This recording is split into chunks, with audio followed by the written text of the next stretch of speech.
acondroplasia con el fin de, basado pues en un caso que tuvimos con el doctor, con el doctor Galván la semana pasada y me pareció pues interesante hacer la revisión de este tema, debido pues a que no tenía mucho conocimiento en ese momento pues para eso. Entonces, la idea es que vamos a evaluar, vamos a explicar, ¿cierto? Y me va a hacer pues los objetivos para la charla, vamos a explicar en qué consiste la condroplasia, sus características y cuál es la fisiopatología de la entidad. Vamos a exponer cuál es la relevancia del uso del bosoritie como una estrategia farmacológica para el manejo de la condroplasia y cuáles son los desenlaces según la literatura, como un punto importante, pues, y que el doctor Galván me dijo pues que hiciera algo de hincapié con respecto a esto. Y finalmente vamos a mencionar cuáles son las opciones reconstructivas con respecto al manejo de las deformidades que se presentan en esta entidad. Entonces, para entender algo acerca de la condroplasia, hay que tener en cuenta que se puede dar de más o menos entre uno por cada 10.000 a 30.000 nacidos vivos. Es importante tener en cuenta que esta es, es una de las displasias esqueléticas más común que existe pues en el mundo, ¿cierto? Y está basada principalmente pues en tener una talla predominantemente baja con respecto, ay, ¿qué pasó? Con respecto pues a los demás, ¿cierto? Es una entidad que es autosómica dominante, ¿cierto? Basado principalmente en una alteración, en una mutación del gen del receptor del factor de crecimiento fibroblástico que está pues ubicado en la membrana celular de los fibroblastos y principalmente va a alterar toda la osificación endocondral. Hay que tener en cuenta entonces que cuando hablamos como de genética y de cuál es la posición con respecto al componente hereditario, hay que aclarar que casi que más del 80% de los padres de estos pacientes que tienen acondroplasia son padres sanos y que tienen una estatura normal. Y por eso en la literatura está denominado que todas esas variantes que existen las denominan como variantes de novo. Para entender entonces rápidamente qué es lo que pasa en la condroplasia, hay que tener en cuenta, hay que recordar que la placa de crecimiento ubicada en cada una de las epífisis de los huesos largos está formada pues por por una zona y por una placa de cartílago, ¿cierto? Y es la encargada de generar el crecimiento longitudinal de los huesos. ¿Qué pasa? Tiene un factor fundamental e influye mucho este factor de crecimiento fibroblástico en la osificación endocondral y adicionalmente la cual pues está influenciada por las hormonas del crecimiento, factores similares a la insulina, las hormonas tiroideas y los glucocorticoides. ¿Qué es lo que pasa? El factor de crecimiento fibroblástico es un regulador negativo de esta osificación endocondral y va a estar presente pues en la membrana celular de estos condrocitos y su objetivo como tal es inhibir de forma exagerada, ¿cierto? Más de lo que lo hace la osificación endocondral. Para recordar rápidamente la osificación endocondral hay que aclarar que es la que se da a partir de un molde de cartílago hialino, ¿cierto? Ubicado pues en cada una de las epífisis y es esto cuando los condrocitos empiezan a producir cada uno su matriz celular para finalmente terminar pues osificándose. ¿Qué es lo que ocurre? Es el principal forma de osificación de los huesos largos y de los huesos faciales. Y es aquí en donde se explica claramente cómo vienen a ser las características de los pacientes clínicas. Si ustedes ven los pacientes, como vemos que la osificación endocondral está basada principalmente para la generación de los huesos de la cara y adicionalmente los huesos largos, estos pacientes que tienen una alteración en esta van a tener una nariz plana con un espacio entre los ojos un poco más amplios, ¿cierto? Las extremidades van a ser más estrechas, ¿cierto? Con una alteración, como lo menciona en la literatura rizomélica, que es basado principalmente en los huesos largos de la región proximal, ¿cierto? De las extremidades, los pacientes van a tener unas manos en tridente, digamos, con aumento en el espacio del tercer espacio entre el tercer y cuarto dedo, ¿cierto? Van a tener unas deformidades en los huesos de los miembros inferiores, generando pues una curvatura alrededor, lo que va a desarrollar las características clínicas de los pacientes con genuaro e hiperextensión de las mismas, pero hay que tener en cuenta que los pacientes van a tener un tronco casi normal.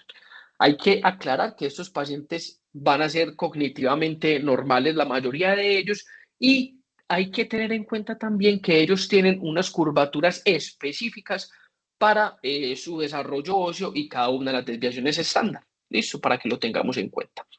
Las características radiológicas más importantes, como ya lo veníamos viendo, entonces es una alteración rizomélica de los huesos proximales de las extremidades. En este caso estamos hablando del húmero y en la imagen de la derecha del fémur, ¿cierto? Como una de las características clínicas. Adicionalmente, la manito en tridente, como lo mencionan en los textos, y un factor casi que patognomónico, como mencionan, es una disminución en los espacios, interpedunculares, casi como un signo patognomónico. Adicionalmente, en la pelvis hay que recordar que los pacientes van a tener un hueso ilíaco, como lo mencionan en los textos, en forma de copa de champaña y característicamente van a tener una escotadura asiática un poco más estrecha y el fémur proximal o la cadera como una especie de chevron, como lo describen algunos de los artículos.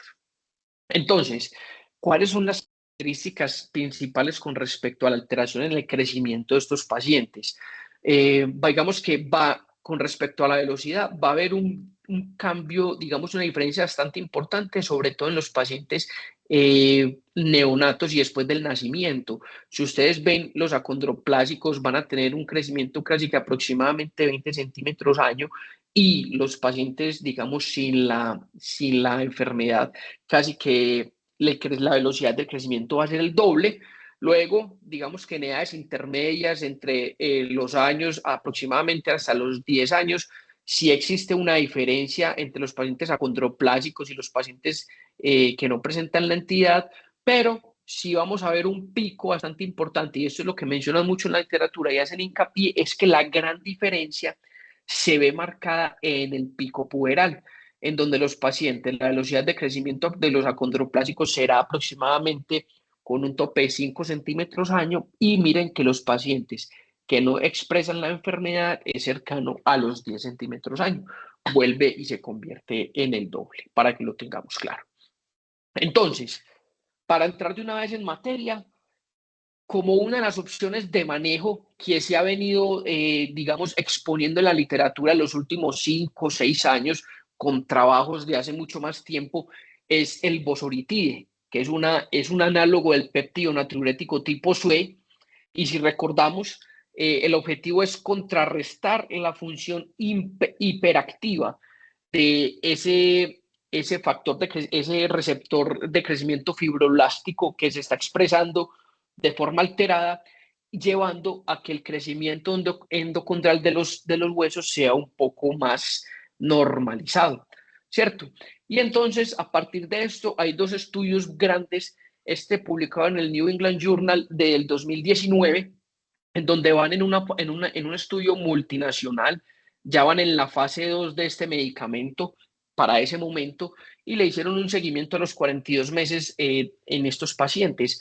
Tenían un rango de edad entre los 5 y los 14 años y evaluaron 35 niños en 4 grupos principalmente, en los quienes les aplicaban bosoritide.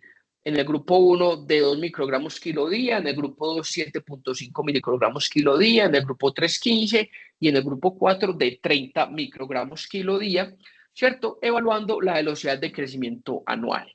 En los primeros 6 meses, los pacientes del grupo 1 y grupo 2 se les fue aumentando la dosis hasta obtener 15%, hasta llevarlos a 15 miligramos. Bueno, y los de 15 miligramos se les aumentó la dosis hasta llevarlo a 30 y se les evaluó pues la velocidad del crecimiento.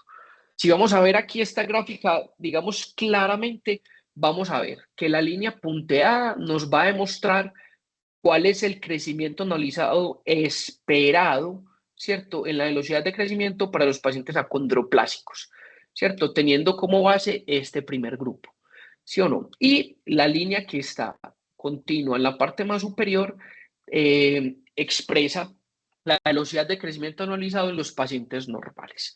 Si ustedes ven a los pacientes en los cuales de la corte 3 y 4, que fueron a los que se les dio el bosoritide en dosis de 15 a 30, empezaron a expresar una velocidad de crecimiento en los meses iniciales, sobre todo en los primeros 6 meses, mucho mayor con respecto a los demás, llegando casi a obtener una velocidad de crecimiento casi similar a la, es decir, similar a la de los pacientes normales. Y luego, digamos que estuvo cercano a la misma. Eso sí, lo más importante, pasando por encima de la velocidad de crecimiento esperada en los pacientes con acondroplasia. Ellos exponen unos resultados en donde mencionan que a partir de esto se empiezan a dilucidar y a empezar a darle fuerza al uso del bosoritide para esos pacientes acondroplásicos. Y es por eso que sale este estudio publicado en el Lancet un año después del estudio previo que mencionamos, en donde tienen en cuenta 6 países. Hay que aclarar que esto es un estudio ya aleatorizado, doble ciego y ya está ya en fase 3, controlado, multicéntrico, en donde evalúan esos pacientes entre los 5 y los 18 años, obteniendo un volumen total de 121 pacientes, ¿cierto? A los cuales a 60 se les da bosoritide y a 61 se les da el placebo. La dosis que tuvieron para este caso fue de 15 microgramos kilo día y lo compararon con un placebo. Igualmente el objetivo era evaluar la velocidad de crecimiento anual. Si ustedes ven en la imagen de base en los pacientes, los azules son los que fueron a recibir bosoritide, vemos cómo inicialmente los pacientes, digamos que tenían unas características muy similares. Luego de recibir el bosoritide a la semana 52, vamos a ver cómo la velocidad de crecimiento en los pacientes que recibieron el medicamento fue mucho mayor y adicionalmente lo marcaron como si fuese una diferencia estadísticamente significativa. Si lo vamos a llevar a los números para este estudio, vemos cómo el, el, el, el desenlace primario, que era la velocidad de crecimiento anual en comparación los pacientes que recibieron bosoritide con respecto a los que recibieron placebo fue casi de 1.57, casi 1.60 centímetros por encima de lo normal, ¿cierto? Con una diferencia estadísticamente significativa. Y adicionalmente, midiendo el Z-score para la talla, los pacientes que recibieron bosoritide fue casi 27 veces lo que recibieron los pacientes en el placebo. ¿Cierto? Teniendo a su vez una diferencia estadísticamente significativa a favor del medicamento en cuestión.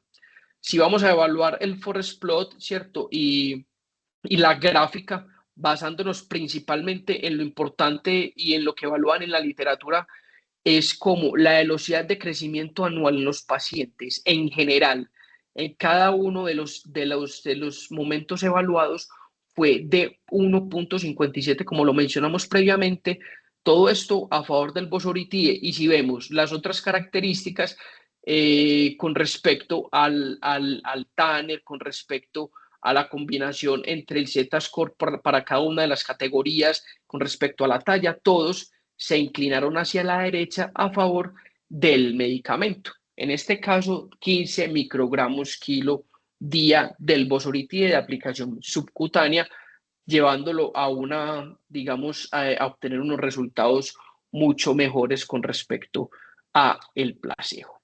Entonces, para esto, luego de, digamos, medio exponer qué es lo que, digamos, está en la actualidad basado en la literatura, para todo esto existen consensos internacionales con respecto a cómo se debe usar el medicamento, cómo se debe monitorizar, sobre todo en los pacientes en las edades tempranas.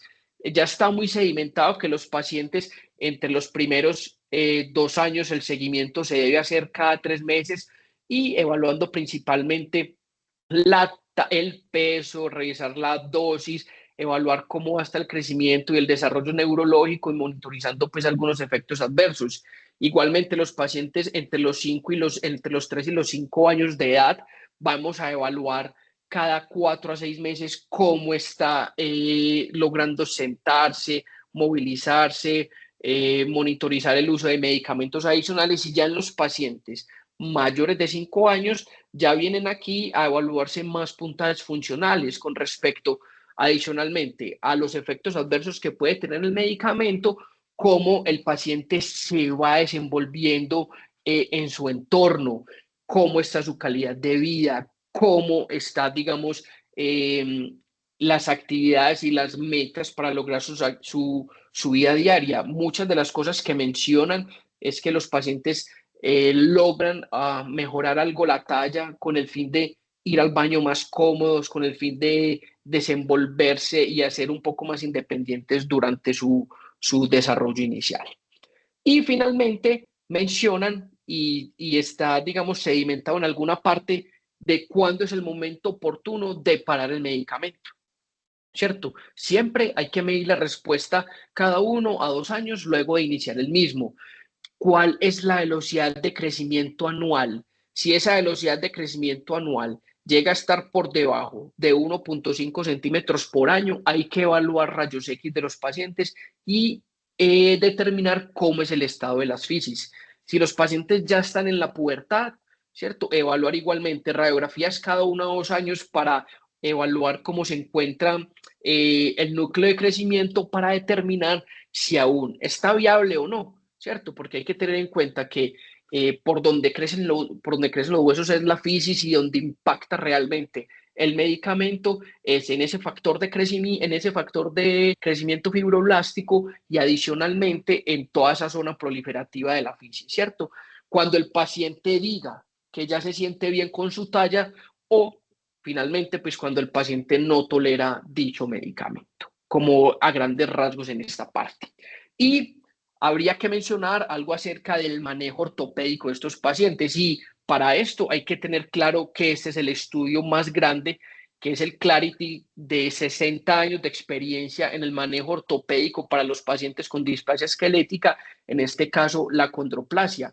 Si vemos y si ustedes buscan en la literatura, hay manejos y digamos, hay versiones, por decirlo así, de este estudio y de esta base de datos para el manejo ortopédico, para el manejo neurológico, para el manejo en casa. Es decir, es como el estudio base y la base de datos base para esto, ¿cierto? Entonces aclaran que estos pacientes, casi que el 30% al menos, van a tener una cirugía en toda su vida, principalmente columna, 12,7%, y de los miembros inferiores van a tener algún procedimiento quirúrgico más del 20%, basado principalmente en la mala alineación como la intervención inicial para ellos, hablando del genuaro principalmente. Entonces, cuando hablamos de los miembros superiores, digamos que hay que tener en cuenta algunas cosas. La curvatura que se genera en el húmero, casi que de 20 grados, como una curvatura hacia la región posterior, como un Bowie, y adicionalmente tener en cuenta la deformidad de flexión que tiene en el fémur, en el húmero distal. La indicación principalmente para eso es la independencia para el aseo personal. Y uno de los trabajos de Lofer y colaboradores, cuando se le realizó el manejo a estos pacientes, logró obtener puntajes muy altos, incluso cuando los pacientes se les hacía el manejo de forma bilateral. Mejoraban mucho su independencia, sobre todo para entrar al baño y para el uso de los miembros superiores. No sé qué pasó, para el uso de los miembros superiores. Ay, pucha, para el uso de los miembros superiores. Adicionalmente, en los miembros inferiores hay que tener en cuenta que el genuaro es una de las características más comunes. Aún no hay consenso, sino que en la literatura mencionan que cada uno puede hacer las correcciones de las deformidades como más, digamos, se adapte. En la infancia recomiendan que en los menores de 10 años, idealmente hacer un crecimiento guiado por aproximadamente 2 años, pero en aquellos mayores de 10 años existen otras técnicas, pines, osteotomías, ¿cierto? Fijadas con pines, alargamientos con fijadores externos y adicionalmente al alargamiento ir haciendo la corrección paulatina de la deformidad, como lo vemos en la imagen inicial. Aquí existen algunos ejemplos de estos pacientes. Si ustedes ven, es un niño de 11 años en el cual se le hizo un alargamiento bilateral, ¿cierto? Y bifocal con algún fijador externo y logró obtener una alineación adecuada y esto obviamente les da una mayor altura y obviamente mejora y protege las articulaciones para el futuro, que es uno de los factores principales para esto. Las otras técnicas que existen, pacientes de 11 años, se logra hacer un alargamiento de 5 centímetros con un clavo intramedular telescopado, con unos desenlaces bastante favorables. Y es importante tener en cuenta, y hacen mucho hincapié en la literatura, el manejo de la columna de estos pacientes, entendiendo que los pacientes pueden tener una esterosis del foramen magno y esto puede llevar a una mortalidad cercana al 5%. Lo ideal es que esa intervención sea cercano a los 2 años y sobre todo en estos pacientes que van a tener cambios en la resonancia magnética y síntomas. Recuerden que estos pacientes casi que cuando tienen en la edad pequeña no recomiendan eh, que los pacientes estén sentados solos sin ningún soporte, debido a que como ellos son hipotónicos y todo esto, pueden generar deformidades adicionales y generar efectos compresivos.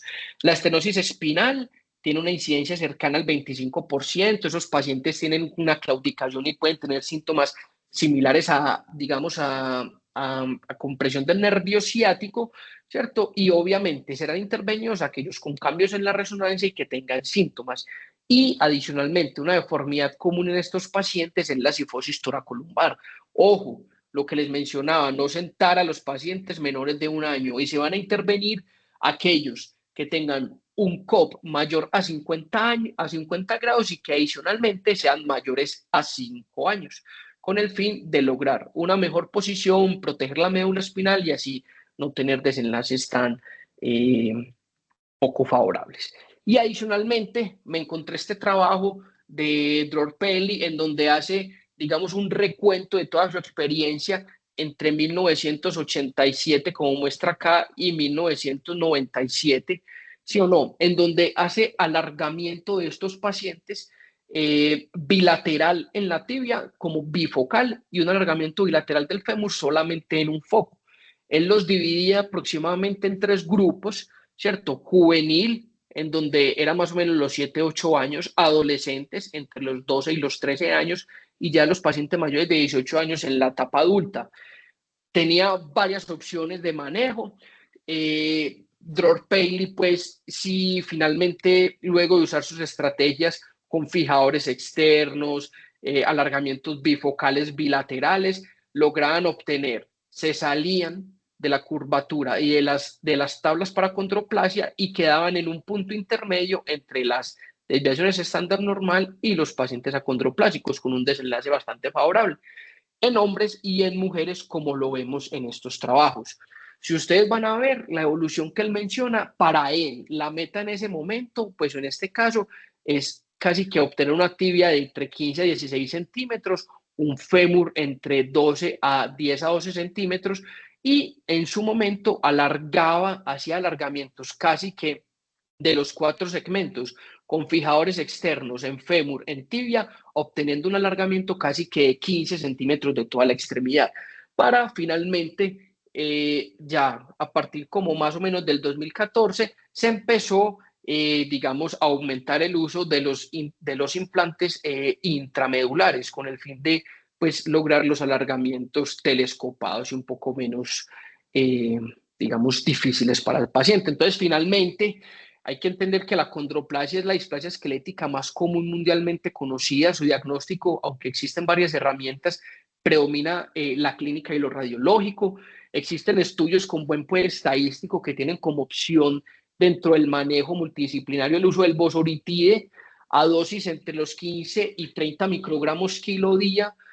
Para la población de Australia lo mencionan a partir desde los 12 años, pero en la población de Estados Unidos y para la FDA lo que ellos recomiendan es usarlo a partir de los 5 años, ¿cierto? Y las deformidades secundarias a la enfermedad se pueden ir manejando de forma escalonada y siempre con el consentimiento de los padres y de los pacientes, con opciones desde fijadores hasta los implantes. Ojo, el genuaro y la inestabilidad ligamentaria, digamos que son uno de los parámetros que mencionan mucho en la literatura con el fin de prevenir la artrosis y el deterioro a lo largo del tiempo. Estudios iniciales con resonancia magnética debido a la incidencia que tiene pues el menisco discoide en estos pacientes y obviamente tener en cuenta las necesidades que van a tener y la adaptación que ellos deberían lograr